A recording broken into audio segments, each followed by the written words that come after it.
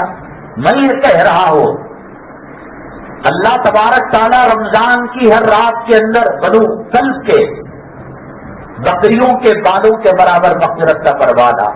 لیلۃ الجائزہ میں 1 سے 29 تک جتنوں کی مغفرت ہوئی، اربع ارب کروڑ ان کی مغفرت کیا پروادہ.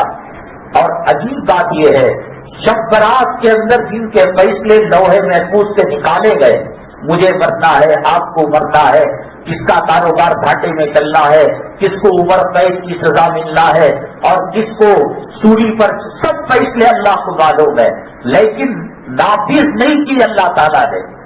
ابھی فرشتوں کو دے کر یہ نہیں کہا کہ اسے چالو کرو. علماء نے کہا 27ویں شب کو وہ شب برات کے اندر لوح محفوظ سے فیصلے جو نکالے گئے اللہ تبارک تعالیٰ اس کو متعلقہ فرشتے کو دیتے ہیں. اب ایک بات یہاں پر رک کر، کیا اللہ تعالیٰ کسی قانون کے پابند ہے؟ کیا اللہ تبارک تعالیٰ کسی کے ہاتھوں مجبور ہے کہ وہی کام کرے؟ علماء نے لکھا ہے بہترین موقع ہے رمضان کے روزے رکھ کر، تراویح پڑھ کر، گناہوں سے دور رہ کر، عبادتیں کر کر، کلام پاک کی تلاوت کر کر، خیر خیرات کر کر، صدقہ کر کر خیرات کرے، اللہ سے دعا کرے اے اللہ 27ویں رات کے اندر جو لوح محفوظ کے فیصلوں کو نافذ کرنے کے لیے، جاری کرنے کے لیے آپ دیتے ہیں، اے اللہ اس میں میری نحوست کے فیصلے ہو، میری جہنم کے فیصلے ہو، میرے عذاب نازل کرنے کے، اللہ قادر مطلق نے آپ بدل دیجیے۔ اللہ تعالیٰ کے لیے کون سی مشکل؟ اللہ چاہے ابو جہل کو جنت میں بھیجے، کون اللہ کی ساتھ حجت کر سکتا؟ لا یسأل عما، بہترین موقع ہے، سمجھ جائیے گا آپ 27ویں رات کو اللہ تبارک تعالیٰ وہ فیصلے مالیات کے افسر کو، حضرت اسرائیل علیہ السلام کو، حضرت اسرافیل علیہ السلام، جو فرشتہ ہوگا اس کو دیں گے، اور اگر 27 کی رات کو ہم نے منا لیا اللہ کو، انشاءاللہ ہندوستان سے اسلام مسلمان دشمنوں کا خاتمہ ہو جائے گا۔ ان کے چاہنے سے کچھ نہیں ہوتا، وما تشاءون الا ان یشاء اللہ۔ دنیا مودیوں سے بھر جائے، RSS سے بھر جائے، بھاجپا سے بھر جائے، خداوند قدوس کی عزت و جلالت کی قسم ایک مچھر کے پر کو بھی ہلا نہیں سکتے۔ ہماری مسجدیں، ہمارے مدرسے، ہمارا دینی سسٹم جو تباہ ہو رہا ہے، برباد ہو رہا ہے، وہ RSS اور امریکہ کے یہود و نصارہ سے نہیں، مسلمانوں کے اعمال سے ہو رہا ہے۔ بہترین موقع ہے، 27ویں رات تک آپ دعا کرتے رہے، اے اللہ شب رات کے اندر لوح محفوظ کے جو فیصلے آپ نے نکالے وہ شر ہو تو خیر میں بدل گئے، وہ فقر و فاقے میں ہو، غنا کے اندر، استغنا کے اندر، اے اللہ تو بدل گئے۔ اور رمضان المبارک کے اندر ہم نے لکھا ہے کہ جدید چونچلے نکل پڑے ہیں، 3 دن میں کہیں ختم، 10 دن میں کوئی ختم۔ اصل میں یہ ہے تراویح کو سمجھا نہیں ہے، رمضان کو سمجھا نہیں ہے، ایک بوجھ سمجھ کر 10 دن میں ختم کرنے کے بعد پھر وہ بازاروں کا رخ کرنے لگتے ہیں، اور جو لوگ 10 دن کے اندر ختم کرتے ہیں وہ مسجد میں نہیں کرتے، شاپنگ کمپلیکس کے اندر اور بڑے بنگلوں کے اندر۔ اللہ تعالیٰ جب ہم اس مسجد میں داخل ہوئے اور پتوں کی مسجد ہو، جھوپڑ پٹی کی مسجد ہو، دعا کیا ہے؟ اللہم افتح لی ابواب رحمتک، اے اللہ ہمارے لیے رحمت کے دروازے کھول دے۔ ہم حرم مکی میں جائیں، اللہم افتح لی ابواب رحمتک۔ ہم نبی صلی اللہ علیہ وسلم کی مسجد میں جائیں، اللہم افتح لی ابواب رحمتک۔ جھوپڑی کی مسجد سے لے کر بیت المقدس اور مسجد نبوی اور اللہ کا حرم، اللہم افتح لی ابواب رحمتک، جہاں 10 دن کے اندر تراویح ختم کی جا رہی ہے، کیا آپ یہ دعا پڑھ سکتے ہیں؟ مسجد کی رحمتیں، مسجد کی برکتیں، مسجد کے اندر فرشتوں کی آمد و رفت، ہماری دعاؤں پر آمین کہنا، یہاں کا تقدس، یہاں کی رحمتیں برکتیں کہاں سے لا سکتے ہیں؟ اور دوسری چیز یہ ہے، اس کے اندر قاری صاحب جو تراویح پڑھاتے ہیں، اب جب ان کو رکوع میں سو پارہ آدھا پارہ پڑھنے کے بعد جانا ہوتا ہے تو ایک ان کا لے اور سونگ بدل جاتا ہے، تب الود آہستہ سے یہ سمجھ جاتا ہے۔ جب تک بیڑیاں پیتے ہوئے، جب تک دوستوں سے بات ہانکتے ہوئے، موبائل کے اندر گیم کھیلتے ہوئے، اور جب رکوع میں گیا تو فوراً آ کر رکوع کے اندر شامل ہو گئے، یہ قرآن کے ساتھ، یہ تراویح کے ساتھ ٹھٹا ہے، مذاق ہے۔ حضرت سیدنا عثمان غنی رضی اللہ تعالیٰ عنہ، نبی کریم صلی اللہ علیہ وسلم کے دور رابعات، وقت تنگ ہو رہا ہے، وہ مقام، وہ فضیلت رکھنے والے رات میں ایک رکعت میں 15 پارے اور دوسری رکعت میں 15 پارے پڑھ کر اللہ کے کلام کو مکمل کیا کرتے تھے۔ سیدنا امام اعظم ابو حنیفہ رحمۃ اللہ علیہ سکرات کے اندر تھے، اور آپ کا جسم مبارک کسی گدی پر لگایا گیا تھا۔ آپ نے کہا نہ جانے کتنے لاکھ کلام پاک اس مقام پر میں نے ختم کیے ہیں۔ ایک قرآن 10 رکعتوں 10 دنوں کے اندر ختم کرنا بوجھ سمجھ کر، اس کے اندر قاری صاحب بھی ایسے اسپیڈ چلاتے ہیں گاڑی، یہ فائٹر جیٹ جو آتی ہے، نہ کلام سمجھ میں آتا ہے، نہ کلام تم نے سمجھا نہیں ہے۔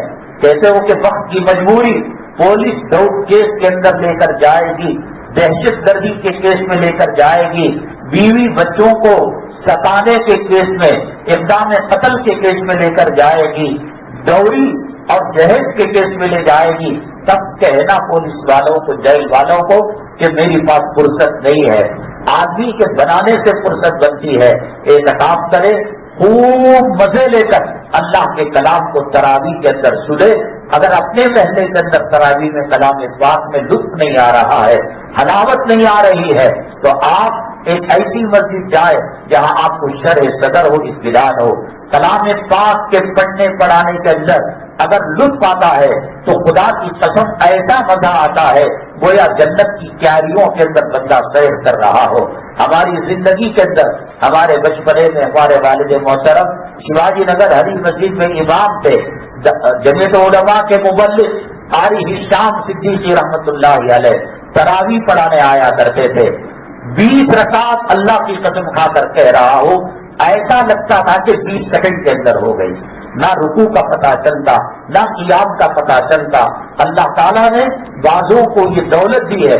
آج وہ امام بہتر ہے جو کم سے کم وقت کے اندر ایک جنگی فائٹر جیٹ کی طرح کلام پاک کو الٹا سیدھا پڑھ کر 45 منٹ میں 30 منٹ کے اندر فارغ کر دے. اللہ کا کلام حرمین شریفین کے اندر جس طریقے سے رک رک کر پڑھا جاتا ہے، جنت کی آیتوں پر لطف لیا جاتا ہے، جہنم کی آیتوں پر آنکھ سے آنسو بہایا جاتا ہے. اللہ کے نبی صلی اللہ علیہ وسلم نے فرمایا مسلمان کے آنسو کے قطرے جسم کے جس حصے پر پڑتے ہیں اللہ اپنی جگہ پر جہنم کی آگ حرام کر دیتا ہے. گزشتہ جمعہ ہم نے سوال رکھا تھا، اسلام تو عدل و انصاف کا مذہب ہے، اور جتنا عدل و انصاف مذہب اسلام سکھاتا ہے دنیا کے کسی دھرم کے اندر وہ سکون و راحت ہے. اب سنیے گا مسئلہ. ایک لڑکے کا نام عارف ہے اور اس کی بیگم کا نام عارفہ ہے. عارف کا مرڈر ہو جاتا ہے، میں نے کیا مرڈر بلو بل پر. تو 2 طریقے ہیں. ایک طریقہ اسلامی عدالت کا اور اسلامی شریعت کا یہ ہے قصاص کے طور پر مجھے قتل کر دیں، قاتل کو قتل کرنے ہو گئی بات. وہ گولی مارے، وہ گردن اڑائیں، وہ سولی دیں، وہ قاضی جانے، وہ جیسا چاہے دے، لیکن قتل کا بدلہ قصاصاً قتل کیا جاتا ہے. اور قرآن نے کہا وَلَكُمْ فِي الْقِصَاصِ حَيَاةٌ، قصاص کے اندر تمہاری زندگی ہے، وہ الگ مسئلہ ہے. دوسرا طریقہ یہ ہے کہ میں مرنا نہیں چاہتا، میں قاتل ہوں، عارف کو میں نے مارا ہے، مرنا نہیں چاہتا، تو شریعت کہتی ہے کہ خون بہا دو، دیت دو. اس گھر کے لوگوں کو، وارثوں کو مرد مرے 100 اونٹ دینا پڑے گا. اگر میں نے اس کی بیوی عارفہ کو مارا ہے تو 500 اونٹ دینے پڑیں گے، 50 اونٹ دینے پڑیں گے. تو یہ ناانصافی ہوئی. عورت کے مرتبے کو گھٹا دیا، 50 اونٹ کہہ رہے ہیں، مرد کے مرتبے کو بڑھا دیا، آپ 100 اونٹ کہہ رہے ہیں. یہاں سمجھ میں آ رہی نا؟ آپ کی کارخانے کے اندر 2 اسٹاف ہیں، ایک 10,000 پیمنٹ لیتا ہے، ایک 1.25 لاکھ لیتا ہے. تو بات سمجھ میں آ رہی ہے کہ صاحب یہ عزت والا مقام ہے اور عزت والی ڈیوٹی کر رہا ہے، 1.25 لاکھ لے رہا ہے. یہ گارڈن کو پانی ڈال لے اور پارکنگ کی گاڑیوں کو دھونے کا کام ہے. تو اللہ تعالیٰ نے مرد عورت کو برابر کا مقام دیا ہے، برابر کا مرتبہ دیا ہے. یہ الگ بات ہے کہ مرد کو فوقیت دی ہے، لیکن مسائل کے اندر ان کو 100 اونٹ رکھا ہے اور اس کو 50 اونٹ رکھا ہے. پہلے مرحلے میں اور پہلے لمحے میں یہ ناانصافی سمجھ میں آتی ہے. اب سنو شریعت کا مسئلہ. میں نے عارف کو مارا، عارف مرد ہے تو کتنے اونٹ دینے پڑیں گے؟ 100 اونٹ. وہ 100 اونٹ کسے دینے پڑیں گے؟ عارف کی قبر میں رکھنے پڑیں گے یا عارف کے اکاؤنٹ میں ڈالنے پڑیں گے؟ اس کی بیوی کو دینا پڑے گا. مرد کے مرنے پر بیوی کو 100 اونٹ مل رہے ہیں، اور بیوی کے مارنے پر عارفہ کو میں نے مارا، 50 اونٹ دیت اور خون بہا کے طور پر دینا پڑ رہا ہے. وہ کسے ملیں گے؟ مرد کو. تو شریعت نے عورت کی عزت رکھی نہیں رکھی. مرد کے مرنے کے بعد عورت اونٹ لے رہی ہے تو عورت کو بڑی قیمت مل رہی ہے. عورت کے مرنے کے بعد 50 اونٹ مرد کو مل رہے ہیں، اس کو کم قیمت کو کمانے والا، بزنس کرنے والا، فیکٹری والا 50 اونٹ لے لے. تو یہ ہے شریعت. دیکھنے میں یہ لگتا ہے کہ مرد کی عزت کو بڑھا دیا، عورت کی عزت کو گھٹا دیا. اگلی جمعہ آپ کے بغل میں پڑوس میں جو نور الہی مسجد ہے، اس سوال کے جواب کے ساتھ اللہ کے نبی صلی اللہ علیہ وسلم تشریف فرما تھے. عجیب و غریب ماحول کا. اب تو وہ ماحول کا تصور نہیں کر سکتے. آخری درجے میں جو علماء اتقیاء بزرگان دین ہیں اور جن کی مجلسوں میں بیٹھ کر ایسا لگتا ہے کہ ہمارے ایمان کا ٹمپریچر بڑا ہے، ہمارے دلوں سے دنیا کی محبت نکلی ہے، خبر کا ڈر آیا ہے، صحابہ کرام کی سیرت آئی ہے، ہزاروں روپے خرچ کر کر ایسی مجلس مل جاتی ہے۔ آج کے پرفتن دور کے اندر اللہ کی بہت بڑی نعمت ہے۔ اب نبی تو ملنے کے نہیں، اب پیران پیر ملنے کے نہیں، اب نظام الدین اولیاء ملنے کے نہیں، اب خواجہ اجمیری ملنے کے نہیں، اب قطب الدین مختیار کاکی ملنے کے نہیں، حضرت شیخ الاسلام شیخ الہند ملنے کے نہیں۔ اب جب نہیں مل رہا ہے ٹرین کے سفر سے ہمیں حیدرآباد کی بریانی اور دلی اور لکھنؤ کے شیخ و کباب، تو جو ملتا ہے کھا کر زندگی گزارنا مجبوری ہے۔ تو اب جو عالم ملے اور بظاہر متقی پرہیزگار، صرف اسی وجہ سے اندلس اسپین تباہ ہوا کہ علماء سے انہوں نے رشتہ کاٹ دیا تھا۔ علماء سے رشتہ کٹتا ہے، پاور ہاؤس سے کنیکشن کٹتا ہے۔ 1 کروڑ روپے کا خما لگائیں وہ کام نہیں آنے کا۔ پاور ہاؤس اور جنریٹر اور کرنٹ کے اسٹیشن سے تعلق رکھتا ہے، آپ 6 ورلڈ کا بند جلائے جل جاتا ہے۔ یہ علماء ہمارے ایمان، ہمارے اسلام، ہمارے جنت کے آخرت کے کور ہے، ان کے جتنا قریب رہیں گے ایمان تازہ ہوگا۔ اس پرفتن زمانے کے اندر ایک صدقہ کرنا، خیرات کرنا اور علماء سے اپنے رابطے کو مضبوط کرنا، اپنے گھر ہر 10-8 دن کے اندر مسجد کے مؤذن صاحب کو دعوت دیجیے، اپنی حیثیت کے مطابق، کوئی مٹن بریانی، کوئی قیمتی کھانا نہیں، چاول ہے، دال ہے، دہی ہے، یہ رکھ کر مؤذن صاحب ہماری حیثیت یہی ہے، بچی کو بلا کر مؤذن صاحب ان کے سر پر ہاتھ رکھو، مؤذنوں کی عظمت اولاد کے دلوں میں ڈالیے، مردوں کو غسل کرنے والے غسال کی اہمیت اپنے بچوں کے دلوں کے اندر ڈالیے، محراب رسول اور منبر رسول پر کھڑے ہونے والے امام اور حافظ کی عظمت اپنے بچوں کے اندر ڈالیے۔ آپ چماروں کی، آپ پولیس افسروں کی، آپ سرکاری افسروں کی ہمت افزائی کرتے ہیں، بچے یہی سمجھتے ہیں ان کا مقام اونچا ہے، ان کا مقام گھٹیا ہے۔